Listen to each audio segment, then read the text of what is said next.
Getting accepted into the college of your dreams can feel like a full-time job, which is why it's important to create a convincing resume. After all, you only get one shot to make your resume stand out from the crowd and land you a spot during the competitive admissions process. I'm Anna, a professional career writer here at Resume.io, and someone who's successfully applied to college before.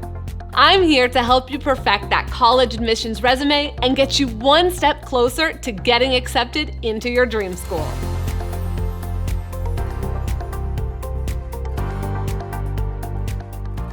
Resumes are commonly associated with finding a job, but in recent years, they've also become an important part of the college admissions process. A resume is the place where you can clearly list your academic and extracurricular accomplishments and something you can share with teachers and counselors who will write recommendations for you. Let's create one together step by step inside of Resume.io's Resume Builder. The first step to acing your college admissions resume is to create a strong header and summary. These are the first things that admissions officers will see, so it's important to make a good first impression. Your resume header should list your name and contact information, along with a portfolio website and LinkedIn profile if you have them. The summary section is a 1 to 2 sentence overview of who you are and why you're a good candidate for the university. You should plan to customize this section for every school you apply to, just like a job applicant would customize a resume for every job they applied to. In the description below, I'll link to some sample language that you can modify for your own resume. After the header, the next thing you'll want to focus on is the education section. It should include things like your GPA, class rank, SAT or ACT scores, and any other dual enrollment, AP or IB classes you've taken. If you've received any academic awards or honors, those can go here too. There's no need to list your specific grades. Those will be part of the transcript your high school sends to the colleges you're applying to. For this next section, I'm going to change employment history to experience.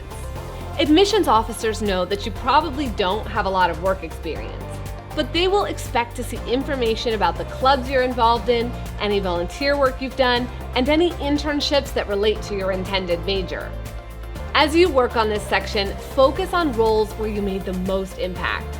For example, if you plan to major in political science, it's less important to mention that you babysat for 6 months than that you were vice president of the student council.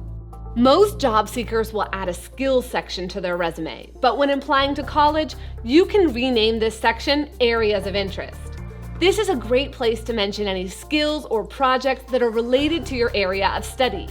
For example, a fine arts major might add street photography or Photoshop. These bullet points are a great way to show what steps you've taken to prepare for your future studies. Your resume is a great opportunity to share a concise portrait of what you've accomplished so far and why you'd be a great fit for the college or university.